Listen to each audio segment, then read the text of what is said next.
नमस्कार, मैं हूं अवनींद्र आशुतोष। आपका बहुत बहुत स्वागत है हमारे खास कार्यक्रम आज का जनसंघ में। जनसंघ का मतलब होता है एक ऐसी पार्टी, एक ऐसी विचारधारा, एक ऐसा मंच जहां से बहुत सारी सोच ने नया जन्म लिया है, बहुत सारे लोगों ने अपना सफर तय किया है। और आज हम उसी जनसंघ से जुड़े दो लोगों से आपका परिचय कराएंगे, मिलवाने की कोशिश करेंगे, जिन्होंने एक लंबा समय अपना जो जीवन है उन्होंने कहीं ना कहीं से पूरी तरह से समर्पित कर दिया है जनसंघ को लेकर। और उसी कड़ी में आज हमारे साथ दो मेहमान जुड़ रहे हैं, उनका हम स्वागत करते हैं। सबसे पहले प्रकाश जानी जी हैं, मुंबई जनसंघ के अध्यक्ष, आपका बहुत बहुत स्वागत है। और पूनम राजपुरोहित जी हैं, जो मानवधर्मी हैं और बहुत लंबे समय से जनसंघ के प्रति समर्पित रहे हैं। और इनकी बहुत सारी जो दिलचस्पी है उसको भी हम धीरे धीरे आपको बताएंगे, क्योंकि सबसे बड़ा सत्य यही है कि इन्होंने आज जो कुछ भी आज पार्टी को एक जीवंत रूप देने की कोशिश की है उसके कई कारण हैं। और बलराज माधोक जी के अंतिम समय तक इन्होंने उनके साथ सक्रियता दिखाई। आपका भी बहुत बहुत स्वागत है पूनम जी। और निश्चित रूप से कहा जा सकता है कि आज जिस तरह से राजनीतिक पार्टियों को लेकर देश में लोग सोचते हैं, समझते हैं और महसूस करते हैं, वो तो दुनिया जानती ही है। लेकिन जनसंघ को लेकर आज ये कहना बहुत ज़रूरी है कि इसी जनसंघ के गर्भ से भारतीय जनता पार्टी का जन्म हुआ था। और आज कहीं ना कहीं से ये महसूस होने लगा कि जनसंघ अलग थलग पड़ती जा रही है। प्रकाश जानी साहब, आपसे जानना चाहेंगे कि इतना योगदान देने के बाद आज आपकी पार्टी बिल्कुल अकेली क्यों नज़र आ रही है? क्या आपको किसी ने टारगेट कर लिया है? हाँ, कुछ तो ऐसी बातें हैं कि कुछ ज़रूरत की चीज़ें थी वो प्राप्त जल्दी से नहीं हुई। और जो पार्टी ने यानी बीजेपी ने जब स्टार्टिंग हुआ तब वो उन्होंने सभी चीज़ का जो धन कुछ भी अपने कार्यकर्ता दो वो खींच लिए थे। तो एकदम बनते बनते और बलराज माधव जी की उम्र हो चुकी थी, तो उस वक्त एकदम बाहर निकलना और बाहर जनसंघ को खड़ा करना बड़ा मुश्किल था। तो धीरे धीरे इसलिए जनसंघ को आगे बढ़ा रहे हैं। पूनम जी, आज की तारीख में आप अपनी पार्टी को कहाँ देखते हैं? देखिए, राजनीति में मूलतः विचार ही प्रमुख होता है जी। और भारतीय राजनीति में देखा जाए तो आज़ादी के बाद में कांग्रेस का कोई सही में विकल्प जो है वो भारतीय जनसंघ की विचारधारा है। आज चाहे वो भाजपा के रूप में नजर आती हो या अन्य संबंधित संगठनों के रूप में नजर आती हो, विषय है कि हिंदुत्ववाद और राष्ट्रवाद की विचारधारा का मूल पोषण सिद्धांततः उसको आगे कौन ले जा सकता है? वो केवल और केवल भारतीय जनसंघ ले जा सकता है। आज भाजपा की स्थिति ऐसी हो गई है कि वो दो नावों में सवारी कर रही है।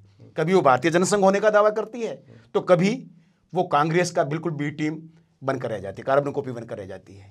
तो ना कोवा ना मोर ना तितर ना बटेर, इस स्थिति से बीजेपी को बाहर निकलना होगा अगर उसे सही में हिंदुत्ववादी राजनीति का प्रतिनिधित्व करना है। तो नहीं तो भारतीय जनसंघ का दौर पुनः एक दिन आएगा। निश्चित रूप से वो मांग, वो जरूरत इस राष्ट्र को, समाज को है जो हिंदुत्व की रक्षा करता हो, हिंदुत्व के समग्र हितों को आगे लेकर जाता हो और उसी में राष्ट्र की एकता और अखंडता, संप्रभुता सुरक्षित है। इसलिए या तो भाजपा को जनसंघ बनना होगा, हमारी तरफ लौटना होगा, हमारे साथ मिलना होगा, अन्यथा भारतीय जनसंघ का पुनः एक दौर आएगा। और आजकल जो देश में स्थिति है, एक बार हमने देखा कि कांग्रेस ने अनशन किया, दूसरी बार देखा भारतीय जनता पार्टी ने किया। क्या ये नई शुरुआत कह सकते हैं जानी साहब? ये जो अनशन का जो दौर चल रहा है इसको कैसे देखते हैं आप? ये तो खाली एक मुखवट है, खाली दिखावा है कि भाई हम इससे बड़े हुए। लेकिन बीजेपी और कांग्रेस में ज़्यादा अंतर नहीं है। जो वो करती है उसकी नकल ये कर रही है। इनका जो पहले जो जनसंघ का तरीका था, जो हिंदुत्व के बारे में था, वो आज उनके ऊपर कोई नहीं मिलता नहीं। न 370 धारा के लिए वो बात बोलते, न समान नागरिक कानून के लिए बात बोलते, न किसी हिंदुत्व के बारे में बोलते हैं। तो मैं ये सोचता हूँ कि आज जो तरीका है, आज जो परिस्थिति है, वो उसमें जनसंघ की आवश्यकता जरूर लगती है। अच्छा, पहले एक विवाद होता था तो नेताजी जो भी आरोपी होते थे, जिनसे भी बात करनी होती थी तो जनता के बीच खुद आते थे। आज ट्विटर का ज़माना है, सोशल नेटवर्क के जरिए अपनी बात कह देते हैं। इसको किस तरह से देखते हैं आप? क्या ये सही है? हाँ, ये बात सही। टेक्निकल जो चीज़ होती है वो तो जो जल्दी आवश्यकता होती है और जल्दी जो कार्य को ज़्यादा से ज़्यादा लोगों के पास पहुंच सकती है। इसीलिए ये वस्तु ठीक है। सत्ता में आप होते हैं तो आपकी सोच बदल जाती है, जब आप विपक्ष में होते हैं तब आपकी मांग कुछ और हो जाती है। भारतीय जनता पार्टी ने जिन जिन मुद्दों को लेकर सरकार बनाने की कोशिश की थी, लोगों से वोट मांगे थे, आज आपको लग रहा है कि वाकई वैसा हो पा रहा है? नहीं, ऐसा तो नहीं हो रही है। इसमें बहुत डिफरेंस हो रही है लोगों को। और अभी लोग हर प्रकार की एक जो पहले देश भावना थी, देश शक्ति थी, वो बहुत कमजोर हो गई चुकी है। ऐसा नहीं कि देश भावना नहीं होती, उनके आम पब्लिक के पर नहीं है, लेकिन वो कर मिटने की थी। आज वो नहीं है, आज कुछ न कुछ स्वार्थ के परिपक्व रहते हैं, तो इसलिए वजह से ये चीज़ बराबर चल नहीं रही है। और अक्सर ये भी कहा जाता है पूनम जी कि जो घर में अनुभवी लोग होते हैं, बड़े बुजुर्गों का जो उनकी सोच को लेकर, उनके अनुभव को लेकर हम अगर आगे बढ़ना चाहते हैं तो हम बहुत ज़्यादा शक्तिशाली हो जाते हैं, बलशाली हो जाते हैं। लेकिन भारतीय जनता पार्टी में जिस तरह से बुजुर्ग नेताओं के साथ जो किया गया, आप तो जानते ही हैं। आज आडवाणी जी कहाँ हैं, मुरली मनोहर जोशी जी कहाँ हैं, ऐसे कई नाम हैं जो भारतीय जनता पार्टी की गतिविधियों से बिल्कुल नाराज़ चल रहे हैं, खुश नहीं हैं। यशवंत सिन्हा भी उनमें से एक हैं। ऐसी स्थिति में जब सरकार में रहते हुए सरकार के अंदर के लोग, जो पार्टी के लोग हैं, बहुत ही ज़्यादा इम्पोर्टेंट स्थान रहा है उनका, बहुत महत्वपूर्ण है देश के लिए, उनकी जब भाषा इस तरह से आती है सरकार के खिलाफ, तो पार्टी पे कितना असर पड़ता है? निश्चित रूप से वरिष्ठ नेताओं के विरोधी स्वरों से पार्टी की छवि गिरती है जी। मोदी जी अगर कोई मुगालते में यानी भ्रम में रहें कि वो अपने व्यक्तित्व के कृतित्व के नीचे सब कुछ लेकर चल पड़ेंगे, तो वो उनकी भूल सिद्ध होगी। मैं एक जनसंघ का नेता होने के नाते, बलराज मधोक के निकटतम शिष्य होने के नाते, मधोक जी से जो मैंने सीखा, मैंने मोदी जी से बार बार शेयर किया विभिन्न माध्यमों से। आज पुनः आपके माध्यम से मोदी जी को कहना चाहूँगा कि इस मुगालते में नहीं रहें कि एक व्यक्ति सब कुछ खींच सकता है, सभी को साथ लेकर चलना चाहिए। प्राकृतिक एवं नैसर्गिक नियम है, जैसा आप बोओगे वैसी फसल काटेंगे। आज जैसे आपने आडवाणी जी की बात कही, आडवाणी जी 1973 में प्रोफेसर बलराज मधोक जी के साथ में किया, आज कमोबेश वही उनके साथ में हो रहा है। अगर इसी प्रकार मोदी जी भी शीर्षस्थ स्थान पर रहकर हिंदुत्ववादी राष्ट्रवादी विचारधारा के लोगों, शीर्षस्थ नेतृत्व और नेताओं को नजरअंदाज करेंगे तो कल वो भी वही फसल काटेंगे। इसलिए इस संबंध में एक शुभ चिंतक के नाते, एक हिंदुवादी व्यक्तित्व के नाते मैं कहना चाहूँगा कि हमें ऐसा व्यवहार करना चाहिए कि सब परिवार में साथ होकर चले। रही भाजपा की बात, तो भाजपा सत्ता के मद में एकदम मस्त हाथी की भांति आगे बढ़ रही है और उस परिस्थिति में भाजपा बहुत सी गलतियां करती जा रही है। उसे खुद ज्ञात तक नहीं हो पा रहा है कि 2 कदम आगे 2 कदम पीछे की स्थिति आ गई है और कहीं कहीं कदम ताल करती जा रही है और नाम हिंदुत्व राष्ट्रवाद की देती जा रही है। मैं कहना चाहूंगा जनसंघ के नेता के नाते कि आप कदम ताल कीजिए, लेकिन दूरी तय कैसे होगी? दूरी तय होगी समर्पण से, त्याग से और हिंदुत्ववादी मुद्दों से, जैसे जानी साहब ने संकेत दिया। धारा 370, गोहत्या प्रतिबंध, समान नागरिक संहिता, राम जन्मभूमि मंदिर निर्माण, ये हमारे प्रमुख मुद्दे हैं जिन मुद्दों से बांग्लादेशी घुसपैठियों को देश निकाला। इन सभी मुद्दों पर आप देखिए कम ज्यादा कांग्रेस से कोई बेहतर स्थिति नहीं आई है और ये एक चिंताजनक स्थिति, और इसका एक सूक्ष्म और साइलेंट जनता के अंदर एक शोधन चल रहा है, प्रतिशोध चल रहा है, एक विरोधी भावना चल रही है। अगर वो प्रस्फुटित हो गई तो मोदी जी की लहर है वो भी गायब हो सकती है। इसलिए मोदी जी को 2 नावों पर द्वि विचारधाराओं से दूर निकल के स्पष्ट हिंदुत्व पर सामने आना चाहिए। वही उनका कल्याण कर सकता है, वही उनको आगे बढ़ा सकता है और ये जनसंघ की नीति है। यानी मोदी जी का चरित्र काफी कुछ बदल गया है सत्ता में आने के बाद, प्रधानमंत्री बनने के बाद। देखिए, मोदी जी एक स्वयंसेवक है और स्वयंसेवक के रूप में उनका चरित्र है, उस पर कोई प्रश्न चिन्ह जैसी स्थिति नहीं है। लेकिन सत्तासीन प्रधानमंत्री शीर्षस्थ नेतृत्व के नाते वो बड़ी बड़ी भूलें करते जा रहे हैं और वो भूलें जो हैं, उन भूलों का आगे परिणाम बिल्कुल विपरीत भी आ सकता है। मैं मोदी जी को कहना चाहूंगा कि अटल बिहारी वाजपेयी जी ने भी 3 और 4 में यही भूल की थी। शाइनिंग इंडिया के नाम पर उन्होंने जैसे तैसे कांग्रेस की बी टीम बनकर, कार्बन कॉपी बनकर इस प्रकार का प्रशासन बनाया, ढांचा बनाया कि हम सत्ता में पुनः आ जाएंगे। मोदी जी को याद रखना चाहिए, अगर आ सकते हैं तो केवल और केवल हिंदुत्ववादी लहर के बलबूते पर आ सकते हैं। हिंदुत्ववादी समर्थक मतदाताओं के बलबूते पर बीजेपी सत्ता में आ सकती है। उनको खो दिया तो उनके पास कुछ नहीं रहेगा। हिंदुत्व की बात ऐसी नहीं है कि सिर्फ हिंदुओं की बात हो। हिंदुत्व की जो विचारधारा है उसको जो समझते हैं लोग, जो जानते हैं, उनको पता है कि हिंदुत्व में सब कुछ, हर समाज के वर्ग लोग शामिल होते हैं। आज जो मुसलमानों के अंदर डर है, बाकी जो धर्म के लोग हैं उनके अंदर डर है, उसको आप कैसे महसूस करते हैं जानी साहब? ये एक प्रकार की उनको भय तो एक कांग्रेस कल्चर ने लगाए हुए हैं। ये भेड़ एक्चुअली उनकी भेड़ अंदर आंतरिक भेड़ नहीं है। अगर उनको सही तरीके से समझाया जाए कि भाई आप भी हिंदुस्तानी हैं, आप भी इस देश के रहवासी है और आपके देश के पब्लिक जनता हो, तो उसके लिए आपको उनको समझाना जरूरी है। और समझाए तो वो भी समझ सकते हैं। अभी उनको जब तक उनको बताया नहीं गया, उनके बारे में जब तक समान नागरिक कानून नहीं किया कि भाई आप और हम सब एक है, सबको कानून एक सरकार चाहिए, तब समानता आएगी जी। एक प्रकार की समानता आएगी कि भाई हाँ हम कौन है और वो कौन है, हमारे और हिंदू के बीच में कोई प्रकार की भेदभावना नहीं है। अच्छा, एक तरफ सरकार की तरफ से जो बयान आया था, आपको पता होगा कि नारा दिया गया था सबका साथ सबका विकास, बेटी बचाओ बेटी पढ़ाओ। लेकिन आज जो देश में बेटियों की स्थिति है, आज खुलकर विरोध किया जा रहा है। कठुआ की अगर हम बात करें, नाबालिग के साथ बलात्कार हुआ है। अगर हम उन्नाव की बात करें तो एक पीड़िता के साथ जो भी दुष्कर्म किया गया वो दुनिया जानती है, उसके पिता को जेल में मार दिया गया। ये इन स्थितियों में क्या कोई लड़की अपने आप को स्वतंत्र मान सकती है? नहीं, ये नहीं मान सकती। और विचार अभी अभी इन्होंने बोला कि कांग्रेस जो आई और कांग्रेस जो आए हुए उनके सदस्य जो MLA MP, और उन्होंने ये किया। अभी भी यूपी के अंदर वो जो आए हुए MLA जो बीजेपी के MLA बने हुए, उन्होंने ये कार्रवाई की। बलता क्या वो जो हुआ है, जिसके पीछे पूरी से पुलिस पड़ी हुई है।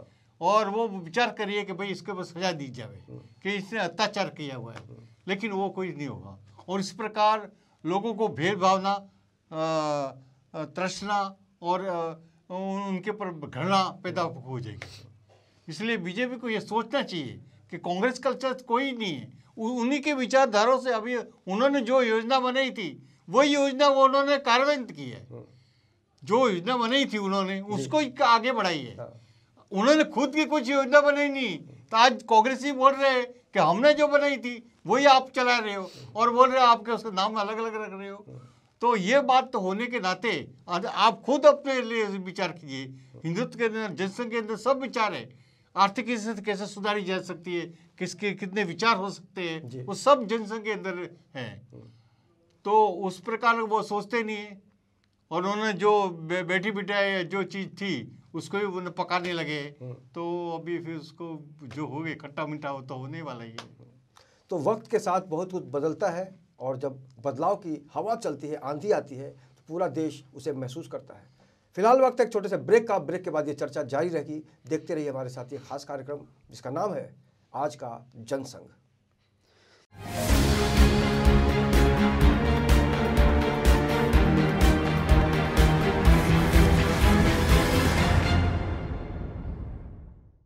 Please open the door, others I'll shout. तुम चिल्लाओगी? सच में चिल्लाओगी? मुझे चीखें बहुत पसंद है। चिल्लाओ, चिल्लाओ ना!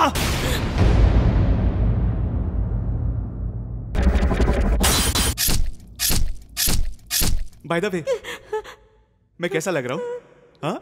तुमको पता है, मैं जब भी किसी लड़की को मारता हूँ ना, तो मैं ऐसे ही तैयार होके आता हूँ। It's my style.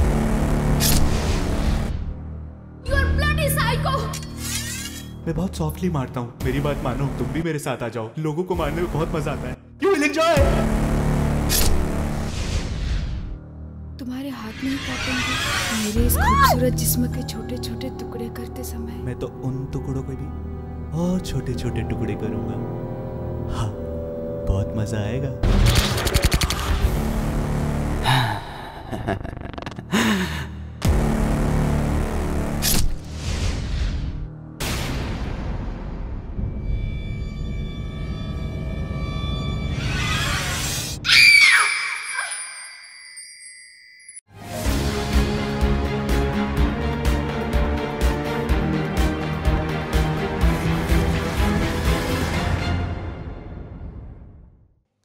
ब्रेक के बाद आपका बहुत बहुत स्वागत है। मैं हूं अवनींद्र राजतोष। आप देख रहे हैं हमारा खास कार्यक्रम आज का जनसंघ। और आज हमारे साथ दो खास मेहमान हैं जिन्होंने बहुत सारी मेहनत की है जनसंघ को लेकर। लेकिन आज दुख का विषय ये है कि उनकी जो मेहनत है उसको कोई समझ नहीं पा रहा है। जानी साहब, जब इस तरह की बातें आती है कि आपने एक लंबा सफ़र तय किया, लंबा अनुभव प्राप्त किया, उसके बावजूद जो रिस्पॉन्स मिलना चाहिए था आपको, जो रिटर्न मिलना चाहिए था, वो जब नहीं मिलता तो आपको नहीं लगता कि तकलीफ होती है?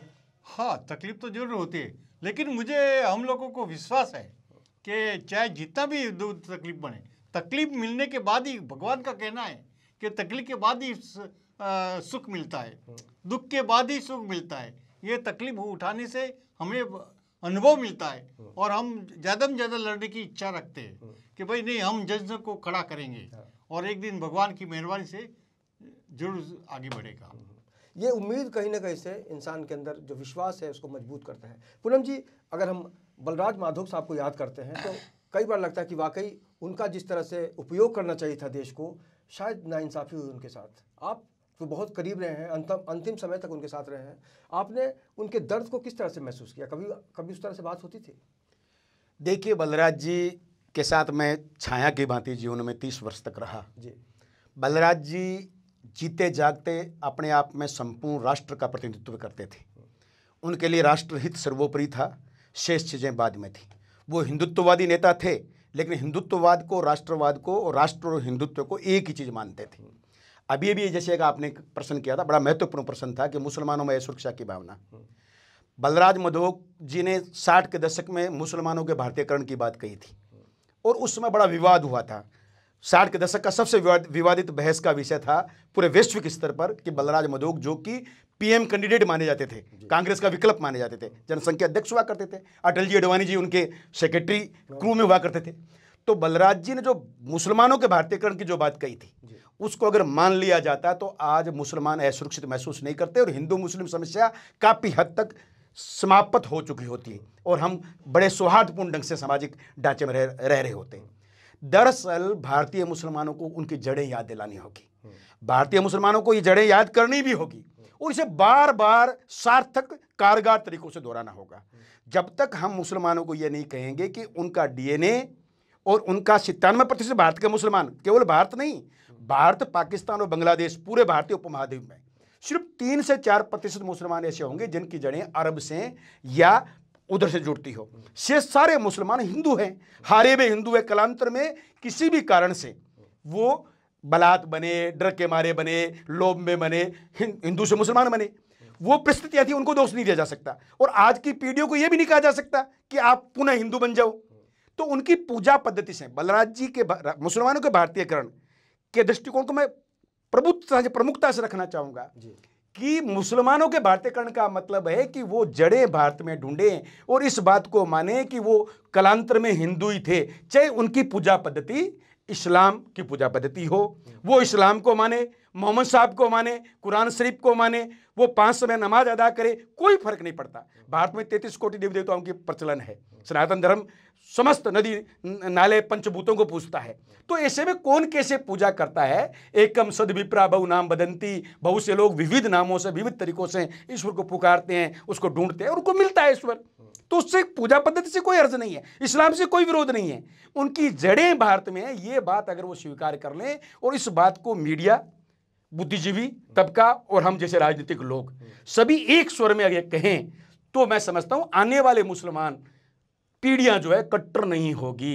हिंदू भी मुसलमानों के प्रति कट्टरवाद जो थोड़ा थोड़ा पनप रहा है, हिंदू कट्टर नहीं है, कभी कट्टरवादी नहीं रहा है, लेकिन थोड़ा थोड़ा जो पनपता हुआ नजर आ रहा है वो भी समाप्त हो जाएगा और एक शानदार समाज बनेगा। बलराज जी की जो बात है, बलराज जी के साथ में अन्याय अटल जी अडवाणी जी ने किया, उन्हीं की कोख से, उन्हीं की अंगुली पड़ के इन्होंने राजनीति सीखी और सशस्त्र राजनीतिक धुरी में आए और उन्होंने ही बलराज जी के साथ धोखा किया। मैं याद देते हुए बता देना चाहता हूं, आपने कहा बलराज जी ने बहुत कुछ बताया होगा। बलराज जी का सारा पिछले 30 वर्षों में लेखन, उनका लेख, उनकी जीवनियों की पांडुलिपियां, जो रफ या प्रारंभिक जो लेखन है मेरे हाथों से होता था। उनके सारे कामों में सहायक होता था, उनके प्रवास और दौरों में ही साथ में होता था। 10 वर्ष से ज़्यादा समय तक मैं राष्ट्रीय महासचिव रहा, निजी सचिव के रूप में मुझे सहायक 30 वर्ष मान सकते हैं। बलराज जी को कभी भी गम नहीं रहा कि उनके साथ में क्या हुआ और उन्होंने कभी भी फिर भी भाजपा जो निकम्मी थी, बलराज जी के छुरा घोंपा था, अपने पितृपुरुष, अपने पूर्वज, अपने पैदाइशी पितृपुरुष को जो उन्होंने छुरा घोंपा, उसका भी उन्होंने कभी दुख नहीं किया और कभी नीति नहीं छोड़ी, कभी विचारधारा नहीं छोड़ी, कभी उनको नुकसान नहीं पहुंचाया। उनको दुख यह था कि ये लोग जो अध किचरे लोग हैं, जिनकी प्रतिबद्धताओं में कहीं भी वो दम नहीं है जो डॉक्टर श्यामा प्रसाद मुखर्जी, पंडित दीनदयाल उपाध्याय और बलराज मधोक जी की प्रतिबद्धता में थी। तो उनको हमेशा ये गम सताता रहा कि सही में हम जो कर सकते थे वो राष्ट्र के लिए, जो संपूर्ण विश्व में जगत गुरु बन सकता है, संपूर्ण विश्व में पुनः सोने की चिड़िया बन सकता है, वो दिशा सनातन दे सकता है, हिंदुत्व दे सकता है, जनसंघ की नीतियां दे सकती है, लेकिन भाजपा उसमें कामयाब नहीं हुई। कामयाब नहीं होने का कारण भी यही है कि जो विश्वासघात करते हैं, जिनके मन में पाप होते हैं, वो कभी भी सफल नहीं होते। और मैं बड़े दुख के साथ कहना चाहूँगा, बलराज जी ने अंत समय तक इनको माफ़ किया। बलराज जी के निधन पर माननीय प्रधानमंत्री नरेंद्र भाई मोदी पधारे, उन्होंने दुख व्यक्त किया। मैं पूरा प्रत्यक्ष गवाक्ष हूँ कि सभी लगभग 10 से ज़्यादा कैबिनेट मंत्री आए, अडवाणी जी 2 दिन तक निवास पर आते जाते रहे, लेकिन ये सब चीज़ें उनकी आंखों में आंसू थे। आज वो अपने मोर जैसे पैरों की तरफ देख कर रोता है। अडवाणी जी भी रोते होंगे कि मैंने बहुत बड़ा काम किया, लेकिन इस राष्ट्र को बलराज मधोक का नेतृत्व की जरूरत थी। मैं कहना चाहूँगा, हिंदुस्तान की आज़ाद राजनीति में 2 सबसे बड़ी भूल हुई। पहली भूल वल्लभ भाई पटेल की जगह जवाहरलाल नेहरू को प्रधानमंत्री बनाना, और दूसरी सबसे बड़ी भूल जो संघ द्वारा हुई, पहली गांधी जी के द्वारा हुई, दूसरी संघ के द्वारा हुई, और वो सबसे बड़ी भूल ये हुई कि बलराज मधोक जी को किनारे करके अटल बिहारी वाजपेयी जी को आगे लाना। और ये सबसे आपका इतिहास जो है दुनिया जानती है, और आने वाली जो चुनौतियां होंगी, आज भारतीय जनता पार्टी का ज़माना है, कांग्रेस फिर से आने की कोशिश कर रही है, जनसंघ इन दोनों के बीच में अपना स्थान कैसे मजबूत ढंग से बना पाएगी? हम शीघ्र ही आने वाले समय में राष्ट्रीय अधिवेशन रखने वाले हैं। लगभग 14 प्रदेशों में हमारे पास में सांगठनिक स्वरूप है। राष्ट्रीय अधिवेशन में हम निर्णय लेंगे कि हमारी चुनावी रणनीति क्या हो। जैसे मैंने आज ही एक विशेष व्यक्ति को कहा है कि उद्धव जी ठाकरे और भाजपा के जो मुख्यमंत्री फडणवीस हैं, उन तक मेरा मैसेज पहुंचाएं, और मैं हो सकता है बयान भी दूं। ये लोग अगर हिंदुत्ववादी राष्ट्रवादी नीतियों पर जैसा कि खरे नहीं उतर रहे हैं, हम इनसे निराश हैं, हम इनसे हताश हैं, तो हम 14 राज्यों से हमारे संगठन को मजबूत करते हुए राष्ट्रीय अधिवेशन में अगले 6 महीनों में एक ऐसा निर्णय लेंगे जो चुनावी निर्णय होगा, और हम कमर कसकर, ताल ठोक कर हिंदुत्ववादी राष्ट्रवादी तत्वों को एकजुट करेंगे, और छद्मवादी इन ताकतों को, अगर ये लोग नहीं सुधरते हैं, जनसंघ की तरफ नहीं लौटते हैं, तो हम इनको आईना दिखाएंगे। वाकई आईना दिखाने का मतलब ही होता है कि आपने कहीं ना कहीं से अपने आप को भुलाने का काम कर दिया है। जानी साहब, आईना दिखाने का मतलब क्या होगा कि आपको लगता है कि वाकई कुछ लोगों को महसूस होगा कि भाई चलो लौट चलें? ऐसा कुछ लोग तो बीजेपी के अंदर भी रहने के बाद भी पछताते, जो उनको जो इच्छा थी, जो उनकी तमन्ना थी, जो उनके विचार थे, वो पूरे नहीं हो रहे। तो बीजेपी के जो असंतुष्ट नेता हैं, जो बीच बीच में बयानबाजी करते रहते हैं, आपको लगता है कि उनको जोड़ देना चाहिए जनसंघ से? श्योर, और जरूर है कि उनको भी सोचना चाहिए कि हमें बदलना चाहिए, इस से बाहर निकलकर हम जनसंघ के साथ रहे, और साथ रहकर उसको आगे बढ़ावे, उनकी शक्ति को बढ़ावे, तो उससे जनसंघ की शक्ति बढ़ेगी, तो उसके साथ उनकी भी शक्ति बढ़ेगी। आज चेहरे की जरूरत होती है कि पार्टी जिस तरह से अटल बिहारी वाजपेयी का जो चेहरा आया था, तो लोगों ने अलग नजरिए से बीजेपी को देखा था। आप किस चेहरे को लेकर आगे बढ़ने की कोशिश करेंगे जनसंघ में? देखिए, चेहरा निश्चित रूप से एक महत्वपूर्ण पक्ष होता है, लेकिन भारतीय जनसंघ ने जब राजनीति शुरू की तो एकमात्र चेहरा डॉक्टर श्यामा प्रसाद मुखर्जी थे, जो कि उद्योग मंत्री थे तत्कालीन सरकार में और त्यागपत्र देकर आए थे। बाकी शेष नए लोग थे। हम भारतीय जनसंघ की परंपरा के अंतर्गत मेहनत करेंगे, जनमानस से door to door, face to face पहुंचेंगे। हमारी विचारधारा में इतना बड़ा बल है, हमारे महापुरुषों में इतना बड़ा बल है कि हमारी स्वीकार्यता में ज़्यादा दिक्कत नहीं आएगी। आज जब हम नाम घुमाते हैं तो बहुत कम चेहरे रह जाते हैं। प्रमुखतः भारतीय जनसंघ की जो बॉडियाँ हैं, लोग हैं, वो मेरी तरफ आशाभरी नज़रों से देखते हैं। लेकिन मुझे विश्वास है कि मैं सैकड़ों वरिष्ठ पुराने जनसंघियों से जो मिलने का दौर मेरा अभी चल रहा है पूरे राष्ट्र में, उसमें से बहुत से अच्छे लोग नेपथ्य में या हमारे साथ बैठे हुए नजर आएंगे। वो चेहरा हमारे चेहरों को, आज के चेहरों को वेरीफाई करेंगे, प्रमाणित करेंगे कि जनसंघ सही दिशा में जा रहा है, बलराज जी की दिशा में जा रहा है, मुखर्जी की दिशा में जा रहा है, दीनदयाल जी की दिशा में जा रहा है। हमारी विचारधारा ही हमारा चेहरा होगी, और हमारी विचारधारा का चेहरा प्रबल रूप से उभर कर सामने आएगा, इसमें हमें कतई कोई संदेह नहीं है, क्योंकि भारतीय जनसंघ विचार के बल पर खड़ा हुआ है, विचार के बल पर ही आगे बढ़ा है और विचार के बल पर हम पुनः आगे बढ़ेंगे। जैसा आपने कहा कि पूरे देश में आप दौरा कर रहे हैं, बहुत सारे बुजुर्गों से मिल रहे हैं, अनुभवी लोगों से मिल रहे हैं, रिस्पॉन्स कैसा मिल रहा है? क्या आपको लग रहा है कि वाकई एक नई ऊर्जा मिलेगी जनसंघ को? निश्चित रूप से सभी कसम कस में हैं, ऊहापोह में हैं, सभी घबराए हुए हैं, सब अभी इस समय मोदी जी को हीरो के रूप में एक आशाभरी नजरों से पूरा राष्ट्र देख रहा है। लेकिन बीच बीच में जिस प्रकार की स्थितियां आ रही है और हिंदुत्व से बिल्कुल ये छिन्न भिन्न दूर होते नजर आ रहे हैं, उससे आक्रोश भी पैदा होता जा रहा है। और उन सभी तत्वों को हम ये कहते हुए एकजुट कर रहे हैं और वो एकजुट हो रहे हैं। बड़ा ही सकारात्मक हमारे पक्ष में वो लोग खड़े होते नजर आ रहे हैं। उनका कहना है कि अगर ये नहीं सुधरते हैं और हिंदुत्ववादी जो मैंने मुद्दे बताए, समान नागरिकता तुरंत लागू की जानी चाहिए, धारा 377 तुरंत हटाई जानी चाहिए, बांग्लादेशी घुसपैठिया रोहिंग्या मुसलमानों जैसी समस्याओं पर एक निर्णायक और आक्रामक कार्रवाई की जानी चाहिए, बंगाल केरला में हिंदुत्व पर जो अत्याचार हो रहा है, हिंदुओं के साथ में जो दोगला व्यवहार हो रहा है, उन पर निर्णायक कोई स्वरूप और रुख सरकार का नजर आना चाहिए। तो ये सब चीजें अगर नजर आती है तो भी हम मजबूत होंगे, क्योंकि हमारे दबाव में ये ऐसा इनको करना पड़ेगा। और अगर ये नजर नहीं आती है तो ये आप तय मान लीजिए कि आने वाले समय में हिंदी भाषी क्षेत्रों में भारतीय जनसंघ चुनावी राजनीति में अच्छे भले विधायक सांसद जीतेगी। बिल्कुल। और सत्ता में आने के बाद आपकी जो सोच होती है, आपकी जो शक्ति होती है, उसमें कई गुना बढ़ोतरी हो जाती है। आपको लगता है कि वाकई आने वाले दिनों में आपका मकसद ये भी रहेगा कि हम सत्ता में आए? देखिए, सत्ता हमारी प्राथमिकता नहीं है, जनसंघ सत्ता प्राथमिकता नहीं है। हमारी मूलभूत सिद्धांत परक हिंदुत्ववादी राष्ट्रवादी राजनीति भारत में स्थापित हो और हिंदू हितों की रक्षा हो, क्योंकि सत्ता के चक्कर में अगर हिंदू हित प्रभावित होते हैं तो ऐसे सत्ता में नहीं चाहिए। लेकिन सत्ता में आने का हमें अवसर मिला तो हम आर्थिक मोर्चे पर, आंतरिक मोर्चे पर, सामाजिक मोर्चे पर, सांस्कृतिक मोर्चे पर, विदेशी मोर्चे पर हर नीति में सिद्ध कर देंगे कि हमारे पास में एक सपाट नीति है और उस नीति से राष्ट्र सही मायने में सोने की चिड़िया बन सकता है। सही मायने में राष्ट्र जो है समस्त समाजों, वर्गों, जातियों, धर्मों के साथ में समग्र तरीके से जी सकता है, रह सकता है और पूरे विश्व के लिए एक प्रेरणादायक मॉडल बन सकता है। मैं आपको बता दूं, वर्तमान में जो ये आरक्षण की समस्या जो है, वर्तमान में जो हिंदू मुस्लिम की जो बार बार बात उछाली जाती है, ये सारी राजनीतिक लोगों के वोटगत लाभों के लिए ही पैदा की हुई है। भारतीय जनसंघ का उद्देश्य रहेगा कि वोटगत लाभ पैदा करने वाली जो स्थितियां जो है उनको सने सने कमजोर किया जाए और राष्ट्रहित को मजबूत करने वाली स्थितियों को स्थापित किया जाए। बिल्कुल। और देश की आर्थिक राजधानी में कोई पद मिलता है तो आदमी बहुत गर्व करता है। प्रकाश जानी जी मुंबई को संभाल रहे हैं, मुंबई में किस तरह की तैयारी कर रहे हैं आप प्रकाश जी? हम अभी भी पूनम जी ने जो बोला उसी प्रकार से उनके मार्गदर्शन से हम लोग यहाँ पर कम से कम 8 से 10